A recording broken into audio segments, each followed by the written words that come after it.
Alors, Shalom Ouvracha, que le cours soit Bezrat Hashem, l'Irfouat, Ariel Batrachel, et aussi Eliaou, Océane Sarah. Ben Hossein Sarah, Ashkash Baruch Yishlach Lem Refuah Shelem, Arisa Gilem, El Nar Yifan Aleim, El Nar Yifan Aleim, El Nar Yifan Aleim, זכות התורה יגן באדם וחילובם כל הברכות כולם וכן יהי רצון ונאמר אמן. Alors, on va parler aujourd'hui, Baruch Hashem, Besha'a Tova, des halachot de la plata.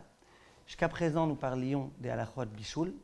Maintenant, on va parler des halachot de la plata. Vous allez voir que bien que ça puisse paraître être ressemblant, on va être complètement dans un autre domaine, dans une autre galaxie. On va non plus maintenant être dans le Deoraita, mais on va être dans le Derabanan. Ça change quand même, ça change. Et les raisons, elles vont être complètement différentes. Et ce qui va être très important pour tout comprendre, c'est de comprendre les raisons de chaque chose. Si on comprend les raisons, on comprendra la halacha. Alors venez, on commence, Bezrat Hashem, par le commencement.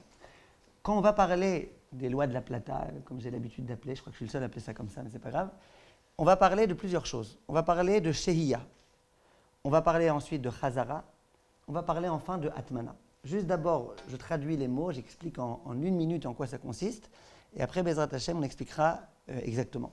Shehiya, ça veut dire, est-ce que j'ai le droit de laisser vendredi, avant Shabbat, un plat sur le feu, sur la plata, là où je veux. Est-ce que j'ai le droit? Je ne parle pas pendant Shabbat. Pendant Shabbat, je ne fais rien. Ma seule question, c'est vendredi, je veux laisser sur le feu un plat. Est-ce que j'ai le droit ou pas? Ça, c'est Shehiya. Chazara, ce dont on parlera ensuite, ça sera autre chose. Ça sera, j'ai pris un plat de la plata, ou du feu, ou du barbecue, ou de ce que vous voulez, et je veux le remettre à l'intérieur. Ça sera un deuxième problème. Troisième problème, ça sera Atmana. Atmana, ça veut dire envelopper. J'aimerais envelopper quelque chose, par exemple ma dafina, dans des couvertures. J'aimerais mettre une serviette dessus, etc., etc. Donc, c'est de ça qu'il va s'agir ici, Bezrat Hashem. On va commencer par la Shehiya. Donc, la Shehiya, je répète, j'ai un feu. J'aimerais poser une casserole sur le feu vendredi avant Shabbat. Alors, si je vous pose la question, est-ce que Minatora, vous voyez un problème à cela? Minatora, je parle. Non, même sur le feu, un vrai feu. Est-ce que j'ai un vrai feu, d'accord, un vrai feu, un barbecue? Est-ce que j'ai le droit, vendredi, avant l'entrée de Shabbat, de poser un steak, de poser une casserole, de poser quelque chose, à même le feu, avant Shabbat? Est-ce que vous voyez ici un problème Minatora? Vous voyez un problème ici Minatora? Si je l'éteins, ce sera un issour l'éteindre. Mais pour l'instant, je ne suis pas...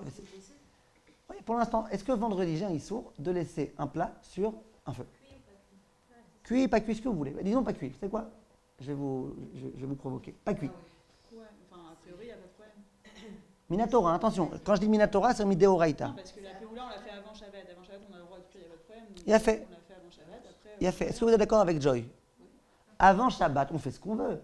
Pas ce qu'on veut, tout ce qu'on veut. Mais dans l'Ilchot Shabbat, le problème de l'Ilchot Shabbat, il va commencer à se poser que pendant Shabbat, pas vendredi. Vendredi, je fais ce que je veux. Donc vendredi, pendant Shabbat, j'ai pas le droit de prendre de la viande et de la poser dans une casserole parce que ça va la cuire. Mais vendredi, j'ai le droit. Vendredi, je fais ce que je veux. Donc Minatora, il faut bien qu'on soit d'accord, sinon on ne peut pas commencer le cours. Il faut qu'on soit tous d'accord que Minatora, j'ai aucun problème à placer une casserole avec un aliment qui soit cuit ou pas cuit sur un feu qui n'est pas une plata, qui n'est rien du tout. On est bien d'accord avec ça? Il a fait. Chachamim, comme à leur habitude, pour venir protéger la Torah, pour venir kaviachol, c'est-à-dire pour faire en sorte que les gens n'en viennent pas à trébucher, que les gens n'en viennent pas à faire des choses interdites pendant Shabbat, des choses qui sont interdites min Torah. Qu'est-ce qu'ils ont fait, Chachamim? Hein?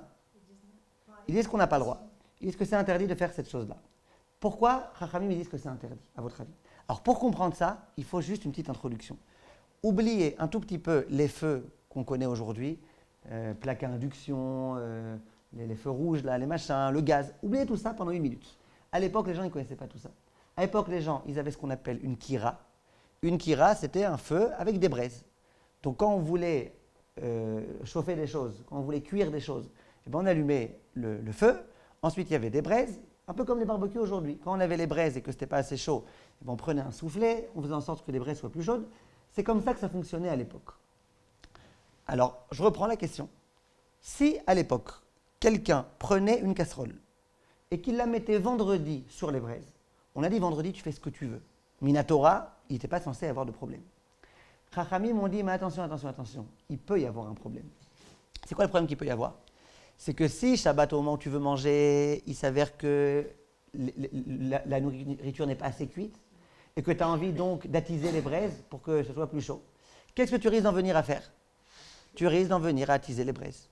Attiser les braises, Shabbat, c'est un Issur Torah. Les Avaïr s'appellent. Et Mavir, Shabbat, c'est un Issur Torah.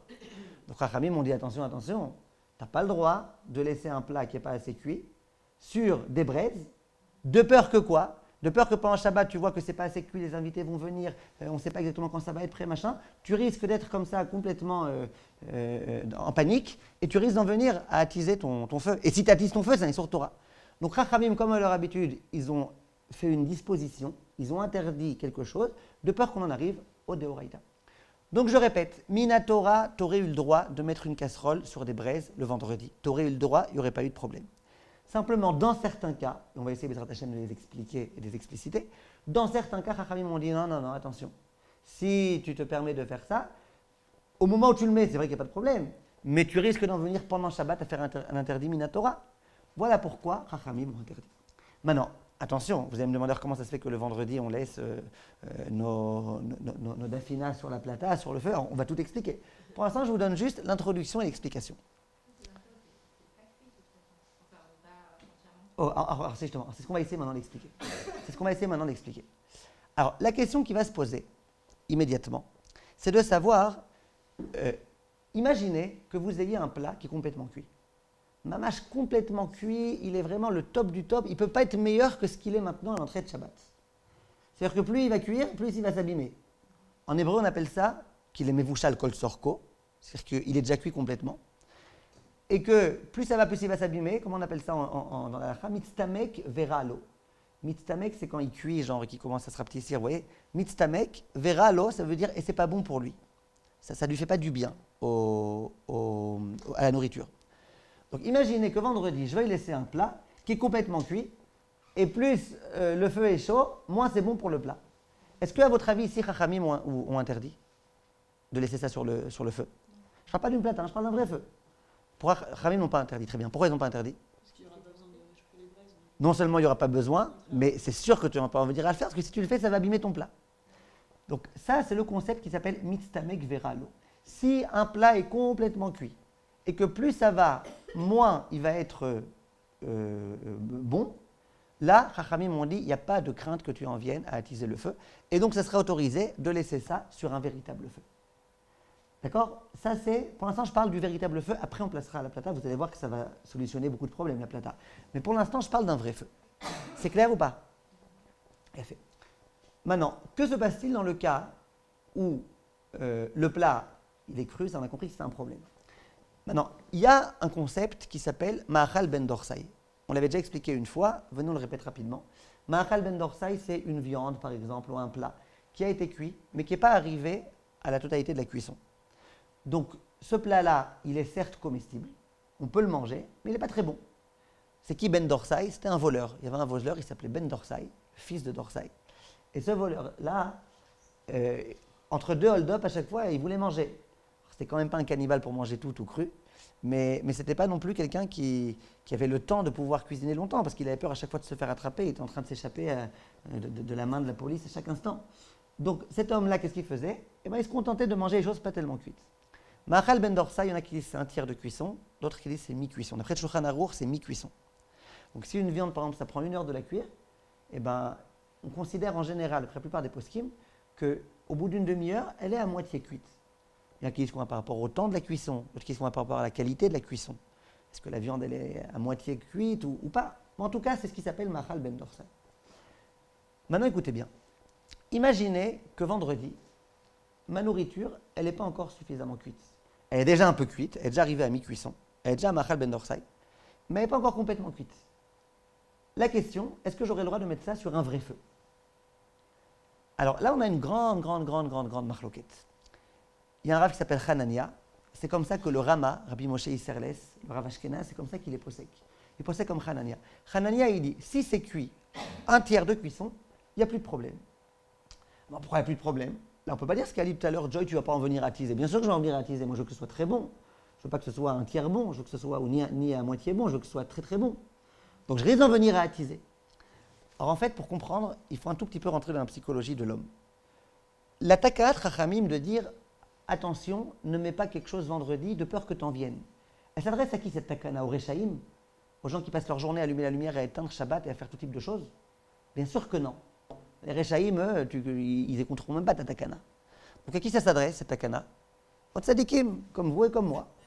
On sait que si Shabbat, on met un plat sur un feu, on risque d'en venir à un moment dans un élan de panique, on risque d'en venir à oublier que c'est Shabbat et à attiser. Vous êtes d'accord que l'erreur est humaine? On peut en venir à oublier. Maintenant, psychologiquement parlant, vous êtes d'accord que l'oubli, il dépend un petit peu aussi de l'urgence de la chose. Ça veut dire que plus c'est urgent, plus je vais faire semblant que j'ai oublié. Pas vraiment semblant, mais plus dans mon subconscient, je vais oublier. Vous êtes d'accord ou pas? Si quelqu'un a urgemment besoin de la lumière, il va plus facilement oublier que c'est Shabbat que si, bon, il n'a pas tellement besoin, juste il allume. Vous comprenez ce que je veux dire? Donc, Chachamim sont venus pour tenir compte de ça. Hanania, il dit, écoute, une viande qui est cuite à mi-cuisson, c'est comestible. La preuve, ce voleur, il la mange. C'est comestible, c'est pas le top du top, mais c'est comestible. Donc, si c'est comestible, d'accord? Eh bien, tu vas pas tellement avoir le Yetzer Hara d'attiser le feu, puisque maximum, même si jamais c'est pas complètement bon, c'est quand même bon. Vous suivez ou pas? Donc, on dit la moitié. Le Shulchan Aruch il pensait que la moitié. Donc, écoutez bien. Donc, Hanania, il dit, écoute-moi bien. Si le plat n'était pas du tout cuit, alors c'est l'Archouma, les invités qui vont arriver, ils ne vont pas avoir de nourriture, et puis tu vas commencer à paniquer, tu vas tellement paniquer qu'à un moment donné, tu vas perdre le contrôle et tu vas attiser le feu. Là, tu as raison de craindre. Mais dans le cas où ce n'est pas le cas, ça veut dire dans le cas où la nourriture, elle est déjà cuite à tiers de cuisson, ou maximum, même si jamais j'en viens à ne pas attiser, ça sera comestible. Là, on n'a pas été gozer. Vous avez compris, Hanania? C'est clair ou pas? Donc, si on résume la halakha, pour les Ashkenazim, après on va essayer un tout petit peu d'adapter ça aux Sfaradim, pour les Ashkenazim, tu auras le droit de laisser un plat à même le feu le vendredi, à une condition, c'est qu'il soit cuit à ben dorsai, ça veut dire, on va dire, mi-cuisson, ou au moins, en tous les cas, dans le cas de grande nécessité, un tiers de cuisson. Donc, si quelqu'un m'appelle le vendredi, comme je vous le disais l'autre fois, c'est des cas qui peuvent se présenter quand malheureusement il y a des coupures de courant. Coupure de courant, souvent en hiver, quand il y a la neige et tout, il peut arriver dans certains quartiers qu'il y ait des coupures de courant en Israël. Donc, coupure de courant, 1 heure avant Shabbat, ça tombe toujours avant Shabbat ces trucs-là. 1 heure avant Shabbat, il n'y a pas de plata. Le plata, elle ne marche pas. On ne sait pas s'ils vont réparer, s'ils ne vont pas réparer, s'ils vont réparer avant Shabbat. Il n'y a pas de plata. Il y a des gens qui n'ont pas la plaque métallique, là dont on va parler dans un instant, qui s'appelle le blair. Donc, ils sont obligés de laisser directement sur le feu. Question. Est-ce que, donc les gens, ils vont téléphoner, ils vont me dire, est-ce que j'ai le droit de laisser un tchount qui n'est pas encore complètement cuit, je n'ai pas eu le temps de le préparer, il n'est pas complètement cuit, il se préparera au cours de la nuit, est-ce que j'ai le droit de le laisser à même le feu? Réponse, si tu es ashkénaze et qu'il est cuit à mi-cuisson, il n'y a aucun problème, tu as le droit. Je répète pourquoi. Parce que même si jamais tu vois qu'au moment où tu vas manger, il n'est pas encore complètement cuit, comme tu sais que même s'il n'est pas complètement cuit, il est certes comestible, tu n'en viendras pas à augmenter l'intensité. Ça, c'est ce qui s'appelle Ma'achal ben dorsai, c'est l'opinion ashkénaze. Ouais.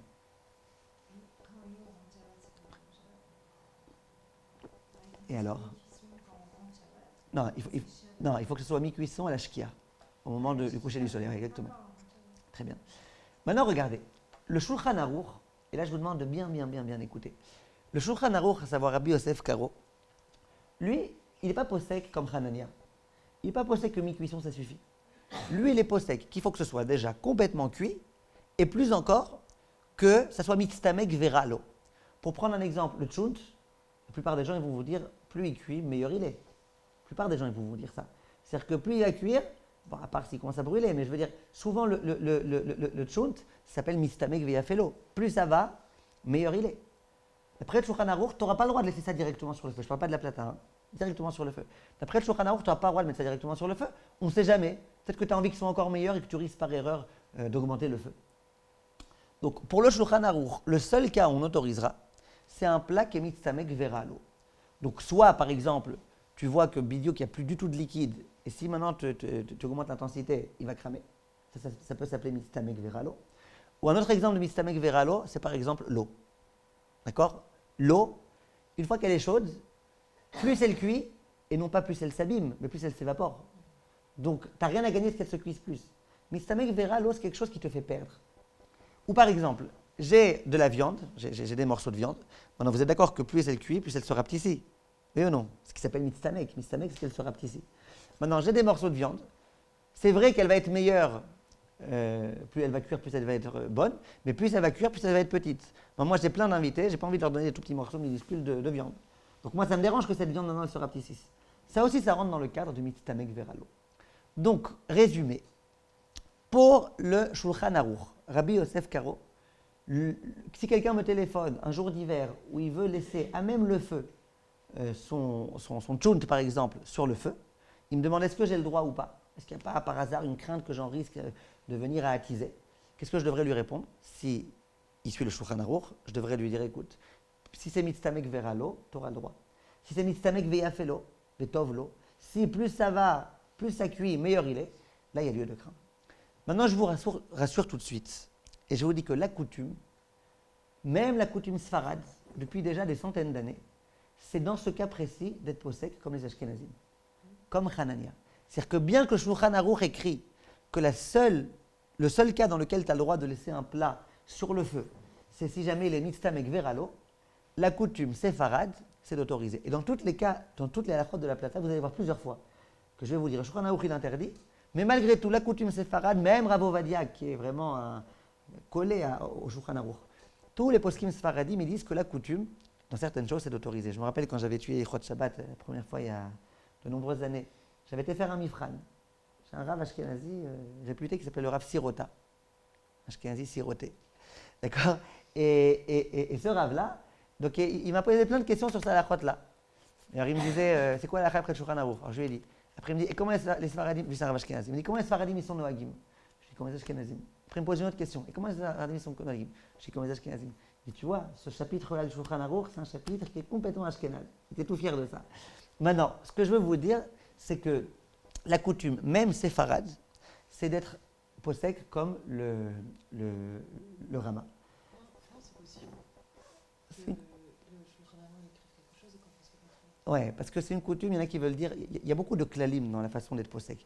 Il y a par exemple, il y en a qui veulent dire que tout ce qu'on a reçu sur nous, les oraot maran, les klalim, les principes du Shulchan Aruch, c'est dans des choses où ça a toujours été la coutume. Mais dans des choses où la coutume avant le Shulchan Aruch a été déjà vraiment répandue, il y a des choses dans lesquelles on n'a pas pris sur nous la coutume. C'est-à-dire quand il y avait des coutumes ancestrales depuis bien avant le Shulchan Aruch, il y a des cas où on poursuit notre coutume.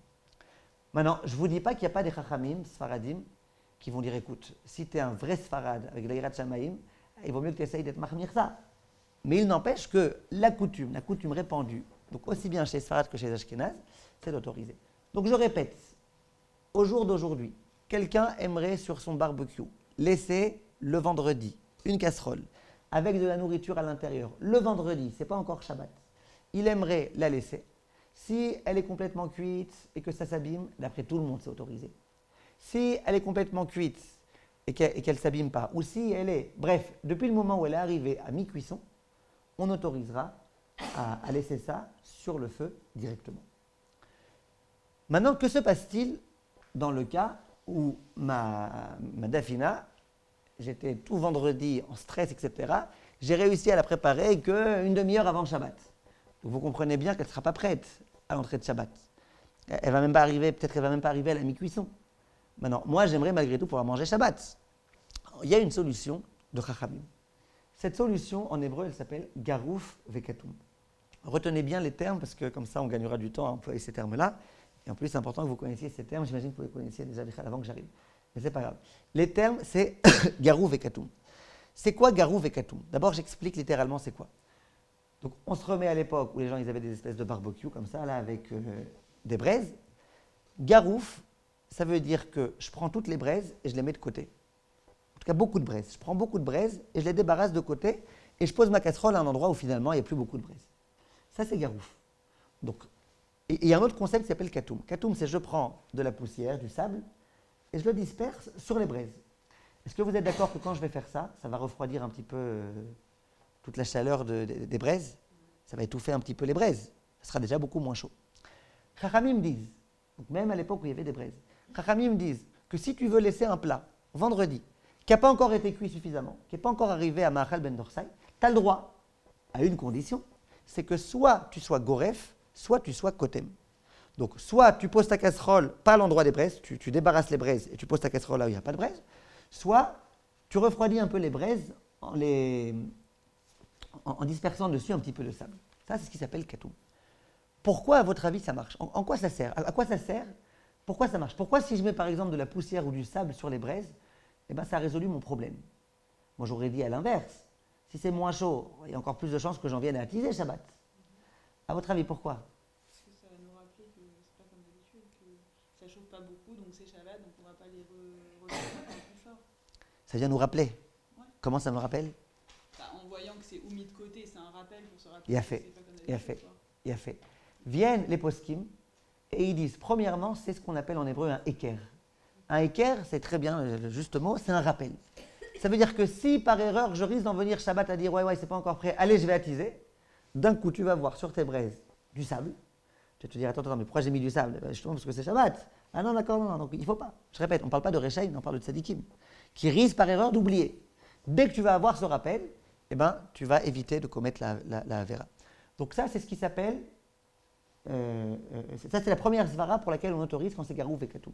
Donc même si c'est pas cuit un tiers de cuisson, et à même le feu, tu n'aurais pas eu le droit, à même les braises, tu n'aurais pas eu le droit, là tu as le droit. Pourquoi tu as le droit? Parce que tu as un rappel. En dehors du rappel, il y a encore autre chose. C'est quoi? C'est que tu es bien conscient que quand tu mets du sable, ça refroidit un petit peu. Non, tu ne peux pas te contredire en d'une part faisant en sorte que ça se refroidisse, et d'autre part maintenant amener un soufflet et attiser. Ça veut dire, quand tu fais un acte qui montre, j'ai compris, ça ne sera pas très chaud, c'est comme ça, on s'arrangera avec. Eh bien, en soi, c'est aussi un espèce de rappel, une espèce de façon de montrer que moi, ça va, j'accepte le plat tel qu'il sera et j'en viendrai pas à attiser. Donc c'est ça le but de Garouv et Katoum. D'une part, un rappel, d'autre part, je refroidis un petit peu les braises et donc j'accepte, je montre que j'accepte que ça ne soit pas le plus chaud du monde, mais ce n'est pas grave. Ça, c'est Garouv et Katoum. Donc encore une fois, quand ce n'est pas Garouv et Katoum, la seule solution qu'on puisse proposer, c'est quoi? Que ce soit déjà cuit, un minimum de Ma'achal ben Dorsai. Si jamais c'est Garouv et Katoum, j'ai pas besoin de Ma'achal ben Dorsai. Tu mets ce que tu veux. Cuit, cru, ce que tu veux, tu mets. Vendredi, je ne parle pas pendant Shabbat. Je parle vendredi avant Shabbat. Tu mets ce que tu veux. Tu n'en viendras pas à attiser parce que tu as ton rappel et tu as ce qu'on a expliqué. Il n'y a pas de solution pour la plaque de gaz, là, par exemple. C'est quoi la plaque de gaz? Dans le cas où on tombe en panne d'électricité. Attendez, vous allez trop vite. Une seconde, vous allez trop vite. Vous allez trop vite. Maintenant, on va essayer, Bezrat Hashem, de sortir de la préhistoire et de revenir à nos platas, etc. À regarder. Oui.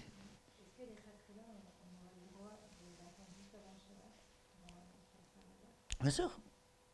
Pourquoi pas? Si c'est Garouv et Katoum, il n'y a aucun problème. Aucun problème, aucun problème. Si c'est Garouv et Katoum, on ne va pas inventer des histoires, des problèmes là où il n'y en a pas. Non, non, non. Non, moi j'ai pris les cas. Oui, non, moi j'ai pris les cas parce qu'en général, votre nourriture elle est prête depuis déjà midi, 1h. Mais donc exprès, je prends un cas un petit peu actuel. Dans la préhistoire, je prends un cas qui pouvait être actuel dans la préhistoire. D'accord?